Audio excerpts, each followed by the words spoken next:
نصلی علی رسولہ الکریم اما بعد۔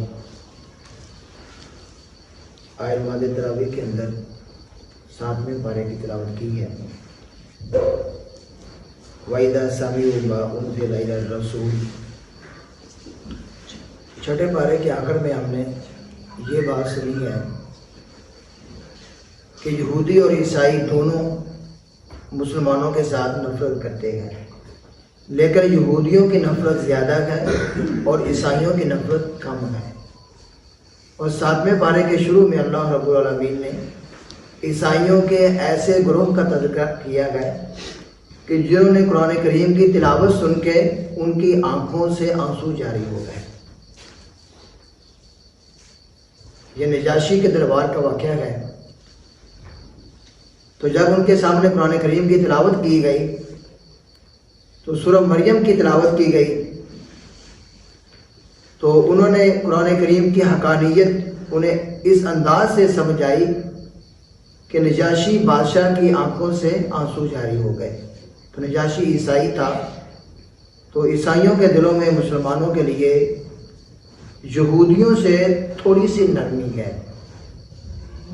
اور آگے فرمایا یا ایھا الذین آمنوا لا تحرموا طیبات ما احل اللہ لکم، کہ حلال و حرام کوئی بھی انسان اپنے پاس سے نہیں کر سکتا۔ حلال چیزیں بھی اللہ نے مقرر کی ہیں اور حرام چیزیں بھی اللہ نے ہی مقرر کی ہیں۔ کوئی بندہ بھی اپنی منمانی سے کسی چیز کو حلال قرار نہیں دے سکتا اور نہ ہی کسی چیز کو حرام کر سکتا ہے۔ آگے فرمایا لا یؤاخذکم اللہ باللغو فی ایمانکم، یہاں پہ قسموں کا ذکر ہے کہ انسان اگر قسم اٹھا لے تو اس کے بارے میں کیا مسئلہ ہے۔ قسم 3 قسم کی ہوتی ہے۔ نمبر 1 لغو قسم، نمبر 2 قسم غموس، اور نمبر 3 ایسی قسم جو انسان پکے ارادے سے کھائے۔ لغو قسم یعنی جو انسان بات بات پہ قسم اٹھائے، جیسے عرب لوگ ہمارے بات بھائی جانتے ہیں کہ وہ ہر بات پہ قسم کھاتے ہیں، ان کی اس قسم کا کوئی اعتبار نہیں کیا جائے گا۔ اور دوسری قسم جو قسم غموس ہے، یہ جھوٹی قسم ہے۔ انسان جان بوجھ کے جھوٹی قسم کھائے اس کا بھی کفارہ نہیں ہے، لیکن گناہ بہت سخت ہے۔ اور تیسری قسم کے انسان یقین کے ساتھ قسم کھائے کہ اللہ کی قسم میں فلاں کام کروں گا یا میں فلاں کام نہیں کروں گا۔ اب اگر وہ اپنی قسم کو پورا نہیں کرتا تو اس انسان کو کفارہ دینا پڑے گا۔ تو قسم کا کفارہ ہے 10 مسکینوں کو کھانا کھلانا، اگر ایسا نہ ہو سکے تو پھر 1 غلام آزاد کرنا، اگر یہ بھی نہ ہو سکے تو پھر 3 دن لگاتار روزے رکھنا۔ تو جو بھی انسان قسم کو توڑے گا اسے 3 کفاروں میں سے 1 کفارہ ادا کرنا پڑے گا۔ اور آگے فرمایا یا ایھا الذین آمنوا انما الخمر والمیسر والانصاب والازلام رجس من عمل الشیطان، شیطانی اعمال کا الہ العالمین نے تذکرہ کیا گیا۔ شراب، جوا، بت پرستی اور اسی طرح جوے کے تیر یعنی تیر پہن کے جوا کھیلنا، تو یہ 4 چیزیں ایسی ہیں جن کو اللہ رب العالمین نے فرمایا رجس من عمل الشیطان، یہ شیطانی عمل ہے۔ تو اب ہم موجودہ دور میں بت پرستی کو ہم قبر پرستی بھی لے سکتے ہیں۔ قبروں پہ جا کے، مزارات پہ جا کے چڑھاوے چڑھانا، قبروں کو سجدہ کرنا، تو یہ چیزیں بھی حرام ہیں۔ اور آگے فرمایا یا ایھا الذین آمنوا لا تقتلوا الصید وانتم حرم، یہاں پہ حاجیوں کے بارے میں مسائل ہیں۔ انسان عمرے کے لیے جائے یا حج کے لیے جائے تو جب وہ احرام باندھ لے اس کے بعد وہ شکار نہیں کر سکتا، یعنی خشکی کے اوپر وہ شکار نہیں کر سکتا۔ ہاں اگر کوئی انسان سمندری راستے پہ جائے تو سمندر میں وہ شکار کر سکتا ہے، خشکی میں کسی قسم کا بھی شکار نہیں کر سکتا، نہ ہی کسی پرندے کا، نہ ہی کسی جانور کا، اور نہ ہی کسی درندے کو مار سکتا ہے۔ حالت احرام میں انسان کچھ بھی نہیں کر سکتا۔ اور آگے فرمایا یا ایھا الذین آمنوا لا تسألوا عن اشیاء ان تبد لکم تسؤکم۔ یہاں پہ اللہ رب العزت نے ایمان والوں کو بہت زیادہ سوال کرنے سے منع کیا ہے۔ نبی مکرم صلی اللہ علیہ وسلم نے فرمایا کہ اے مسلمانوں، تمہارے اوپر حج فرض ہے، تمہارے اوپر حج فرض ہے۔ ایک صحابی نے سوال کیا اے اللہ کے رسول، کیا ہر سال حج فرض ہے؟ آپ خاموش رہے۔ اس نے دوبارہ پھر سوال کیا اے اللہ کے رسول صلی اللہ علیہ وسلم، کیا ہر سال حج فرض ہے؟ آپ خاموش رہے۔ تیسری دفعہ اس صحابی نے پھر سوال کیا، نبی علیہ السلام خاموش رہے، اور بعد میں آپ نے فرمایا کہ اے میرے صحابی، اگر میں یہ بات کہہ دیتا کہ جی ہاں ہر سال حج فرض ہے تو تمہارے اوپر ہر سال حج فرض ہو جاتا اور تم لوگ یہ عمل نہیں کر سکتے تھے۔ تو اس موقع پہ اللہ رب العزت نے یہ آیات نازل فرمائی کہ ایمان والوں، کثرت سے سوال نہ کیا کرو، کیونکہ بسا اوقات تمہارے سوال کرنے کی وجہ سے کچھ کام یا کچھ مسئلے تمہارے اوپر فرض کر دیے جائیں گے۔ اسی لیے جو اللہ رب العزت نازل کرنا چاہتے ہیں وہ الہ العالمین اپنی حکمت کے تحت خود کی نازل فرما دیں گے، تمہیں زیادہ پوچھنے کی ضرورت نہیں ہے۔ اور آگے فرمایا ما جعل اللہ من بحیرۃ ولا سائبۃ ولا وسیلۃ ولا حام۔ یہاں پہ کچھ جانوروں کا ذکر ہے جو مشرکین بتوں کے نام پہ چھوڑ دیا کرتے تھے، بتوں کے نام پہ انہیں آزاد چھوڑ دیتے، کوئی انہیں کچھ بھی نہیں کہتا تھا۔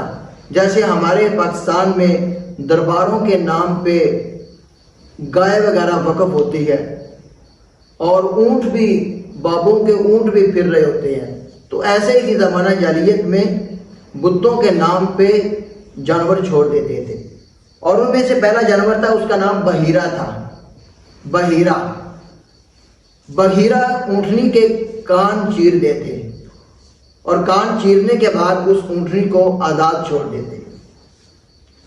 اب اس اونٹنی کا دودھ نکال کے بتوں کے لیے وقف کیا جاتا تھا۔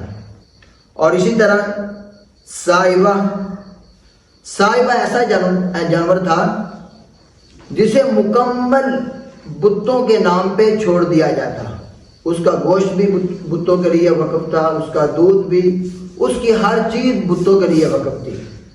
اور تیسرا جانور تھا وسیلہ ایسی اونٹنی تھی جو لگاتار 10 بچیاں دے، ایسی اونٹنی جو لگاتار 10 بچیاں جنم دیتی، اس اونٹنی کو بھی عرب کے لوگ بتوں کے نام پہ چھوڑ دیتے، کہتے کہ اس نے اپنا حق ادا کر دیا ہے، 10 اونٹنیاں ہمیں دے دی ہیں، اس کو بھی بتوں کے نام پہ چھوڑ دو۔ اور اسی طرح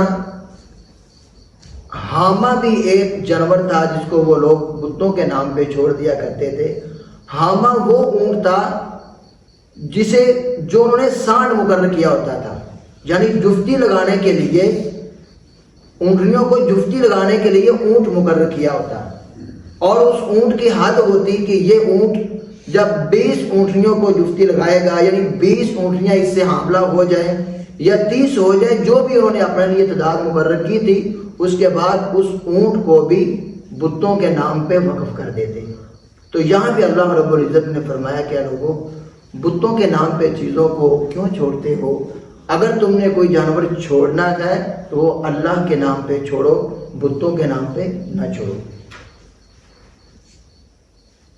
اور آگے فرمایا اذ قال الحواریون یا عیسی ابن مریم هل یستطیع ربک ان ینزل علینا مائدۃ من السماء، عیسیٰ علیہ السلام کی قوم نے عیسیٰ علیہ السلام سے سوال کیا کہ ہمارے لیے آسمان سے دسترخوان اتارا جائے۔ تو جب قوم نے سوال کیا تو عیسیٰ علیہ السلام نے فرمایا کیا میری قوم، اگر تم نے یہ سوال کر دیا گیا تو تمہارا سوال اگر پورا کر دیا گیا اور اس کے بعد تم ایمان نہ لائے تو تمہارا کام تمام کر دیا جائے گا، تمہارے اوپر اللہ کی طرف سے عذاب آ جائے گا۔ اور آگے فرمایا وَإِذْ قَالَ اللَّهُ يَا عِيسَى ابْنَ مَرْيَمَ أَأَنْتَ قُلْتَ لِلنَّاسِ اتَّخِذُونِي وَأُمِّيَ إِلَٰهَيْنِ، کہ اللہ رب العالمین نے عیسیٰ علیہ السلام کو فرمایا کہ اے عیسیٰ، آپ نے اور اپنی ماں نے یہ دعویٰ کیا تھا کہ لوگ آپ کو الہ کہیں۔ اللہ تعالیٰ نے عیسیٰ علیہ السلام سے سوال کیا، عیسائی عیسیٰ کو رب کہتے گئے، الہ کہتے گئے، مریم علیہ السلام کو بھی الہ کہتے گئے۔ تو اللہ رب العزت عیسیٰ علیہ السلام سے سوال کریں گے کہ اے عیسیٰ، آپ نے اور آپ کی ماں نے لوگوں کو کہا تھا کہ مجھے الہ کہو، تو عیسیٰ علیہ السلام فرمائیں گے کہ اللہ آپ کو تو پتہ ہے میں نے کیا کہا تھا، مراد ہے کہ آپ کو تو پتہ ہے میں نے تو توحید کا اعلان کیا تھا، میں نے توحید کے علاوہ، تیری دعوت کے علاوہ، تیرے نام کے علاوہ کوئی کسی اور چیز کی دعوت نہیں دی، اسی لیے آپ کو تو پتہ ہے میں نے یہ بات اپنی قوم کو نہیں کہی، میری قوم نے خود اپنی طرف سے مجھے اور میری ماں کو خدا بنا لیا تھا۔ اور اس کے بعد پھر عیسیٰ علیہ السلام اللہ کے ہاں سفارش بھی کریں گے، تو الہ العالمین نے اس سفارش کو ذکر فرمایا۔ عیسیٰ علیہ السلام نے دعا کی ان تعذبہم فإنہم عبادک وَإِن تَغْفِرْ لَهُمْ فَإِنَّكَ أَنْتَ الْعَزِيزُ الْحَكِيمُ، یا الہ العالمین اگر آپ انہیں عذاب دیں گے تو یہ آپ کے بندے ہیں، اور اگر آپ انہیں معاف کر دیں تو آپ کو کوئی بھی نہیں پوچھ سکتا، تو آپ اپنے بندوں کو معاف فرما دیجئے۔ یہ ایک دعا ہے، بڑی ہی زبردست دعا ہے۔ ایک حدیث میں آتا ہے نبی مکرم صلی اللہ علیہ وسلم نے ایک دن اسی آیت پہ ساری رات قیام کیا، ساری رات اس ایک آیت کو بار بار پڑھتے رہے کہ اللہ یہ تیرے بندے ہیں، اگر تو انہیں عذاب دے تو پھر بھی تیرے بندے ہیں، اور اگر تو انہیں معاف کر دے تو اللہ آپ کو کوئی بھی نہیں پوچھ سکتا۔ تو اس سے ہمیں بھی یہ بات معلوم ہوتی ہے اگر کوئی انسان ایک ہی سورت کو بار بار پڑھنا چاہے تو اسے اجازت ہے، وہ پڑھ سکتا ہے۔ اور اس کے بعد سورت الانعام شروع ہوتی ہے۔ الانعام کا معنی ہے مواشی، جانور۔ اس سورت کے اندر جانوروں کا ذکر ہے، اور جانوروں کی مناسبت کی وجہ سے اس کا نام سورہ الانعام ہے۔ اللہ رب العزت نے فرمایا وَيَوْمَ نَحْشُرُهُمْ جَمِيعًا ثُمَّ نَقُولُ لِلَّذِينَ أَشْرَكُوا أَيْنَ شُرَكَائِيَ الَّذِينَ، کل قیامت کے دن الہ العالمین مشرکین کو کھڑا کریں گے، مشرکوں کو کھڑا کر کے سوال کریں گے کیا لوگوں اپنے شرکاء لاؤ، میرے مقابلے میں دنیا کے اندر تم نے شریک ٹھہرائے تھے، تو آج قیامت کا دن کیا ہے، لاؤ اپنے شریک میرے سامنے۔ تو وہ نامراد ہو جائیں گے، ان کے پاس کوئی بھی جواب نہیں ہوگا۔ اور آگے فرمایا قد خسر الذین کذبوا بلقاء اللہ حتی اذا جاءتهم الساعة بغتہ، کہ مجرمین کو الہ العالمین کیا اور پھر ان سے سوال کریں گے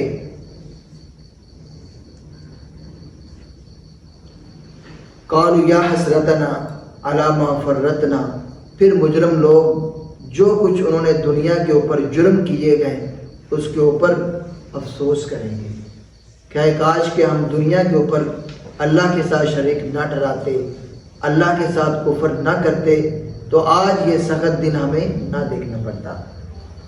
اور آگے فرمایا قُلْ لَا أَقُولُ لَكُمْ عِنْدِي خَزَائِنُ اللَّهِ وَلَا أَعْلَمُ الْغَيْبَ، کہ اللہ رب العزت نے نبی مکرم صلی اللہ علیہ وسلم کو فرمایا کہ محمد صلی اللہ علیہ وسلم ان لوگوں کو بتلا دیجئے لا اقول، میں نہیں کہتا کہ میرے پاس اللہ کے خزانے ہیں۔ اللہ نے نبی کو فرمایا کہ ان کو کہہ دیجئے کہ میں یہ بات نہیں کہتا کہ میرے پاس اللہ کے خزانے ہیں، ولا عالم الغیب، اور میں اس بات کا بھی دعویٰ نہیں کرتا کہ میں غیب جانتا ہوں۔ میں دعویٰ نہیں کرتا اس بات کا، کتنی صریح بات ہے کہ ولا عالم الغیب، میرے پاس غیب کا علم نہیں ہے، ولا اقول لکم انی ملک، اور میں یہ بھی نہیں کہتا کہ میں فرشتہ ہوں۔ تو یہاں پہ نبی مکرم صلی اللہ علیہ وسلم نے صریحاً یہ بات اس کا اعلان کر دیا کہ میرے پاس اللہ کے خزانے بھی نہیں گئے، اللہ جس کو چاہے نواز دے، اور اسی طرح میرے پاس علم غیب بھی نہیں گئے اور میں فرشتہ بھی نہیں ہوں۔ لیکن ہمارے بعض لوگ اس بات کا دعویٰ کرتے ہیں کہ نبی مکرم صلی اللہ علیہ وسلم کے پاس غیب ہے، تو اللہ رب العزت انہیں ہدایت عطا فرمائی اور قرآن کریم سمجھنے کی توفیق عطا فرمائی۔ اور فرمایا وَإِذْ قَالَ إِبْرَاهِيمُ لِأَبِيهِ آزَرَ أَتَتَّخِذُ أَصْنَامًا، کہ ابراہیم علیہ السلام کے باپ بت بنا کے فروخت کیا کرتے تھے۔ تو ابراہیم علیہ السلام نے اپنے باپ کو دعوت دی کہ میرے باپ جو کام آپ کرتے ہو یہ اچھا نہیں ہے، یہ مناسب نہیں ہے، یہ اللہ کے ساتھ شرک ہے، اس کام کو چھوڑ دو۔ اور اسی طرح ابراہیم علیہ السلام نے اپنی قوم کو بھی دلائل کے ساتھ دعوت دی، وَتِلْكَ حُجَّتُنَا آتَيْنَاهَا إِبْرَاهِيمَ عَلَىٰ قَوْمِهِ، دلائل کے ساتھ اپنی قوم کو دعوت دی، لیکن قوم کو بات سمجھ نہ آئی۔ اور اس رکوع کے اندر الہ العالمین نے 18 انبیاء کا ذکر کیا ہے، یعنی 18 انبیاء کا ذکر کر کے ہمیں یہ سبق دیا ہے کہ تمام کے تمام انبیاء نے توحید کی دعوت دی ہے، اور تمام کے تمام انبیاء سچے تھے، تمام کے تمام انبیاء نیکوکار تھے۔ اے مسلمانوں، تم بھی توحید کی دعوت دو، انبیاء کے راستے پہ چلو، صالحین بن جاؤ اور نیکوکار بن جاؤ۔ اور آگے فرمایا ان اللہ فالق الحب والنوى یخرج الحی من المیت، یہاں پہ اللہ رب العزت نے اپنی قدرت کا ایک شاہکار بیان کیا ہے۔ فرمایا کہ اللہ تو وہ ہے، اللہ تو وہ ہے جو دانے کو بھی پھاڑتا ہے اور گٹھلی کو بھی پھاڑتا ہے۔ کیسے؟ کہ تم زمین کے اندر دانے بھی بیج دیتے ہو، گٹھلیاں بھی پھینک دیتے ہو، ایک ہی طرح کا پانی لگاتے ہو، ایک ہی موٹر سے ایک ہی کنویں سے پانی لگاتے ہو، کہیں گندم اگتی گئے، کہیں پھل اگتے گئے، کہیں اناج اگتا گئے، کہیں سبزیاں اگتی گئے۔ یہی اللہ کا کمال ہے۔ کون گیا جو زمین سے ان چیزوں کو اگا سکے؟ اور ساتھ فرمایا اللہ تو وہ ہے جو زندہ سے مردہ نکالتا ہے، زندہ سے مردہ کو پیدا کرتا ہے اور مردہ سے زندہ کو پیدا کرتا ہے۔ یعنی مثال دی ہے کہ مرغی سے انڈا اور انڈے سے مرغی پیدا ہوتی ہے، چوزا پیدا ہوتا ہے، اس سے پھر مرغی بنتی ہے۔ تو یہ بھی اللہ کا کارنامہ ہے، اللہ کا شاہکار ہے۔ ہاں اگر کسی کے پاس کوئی ایسی طاقت ہے تو پھر وہ اس طرح کے کام کر کے دکھائے۔ فَأَنَّىٰ تُؤْفَكُونَ، الہ العالمین نے فرمایا کہ تم کہاں بہکائے جاتے ہو، کہاں پھر رکھے ہو؟ اللہ کے در پہ آؤ، اللہ کی بات کو سمجھو، اللہ کے سامنے سر جھکاؤ تاکہ تمہارے گناہوں کو معاف کر دے۔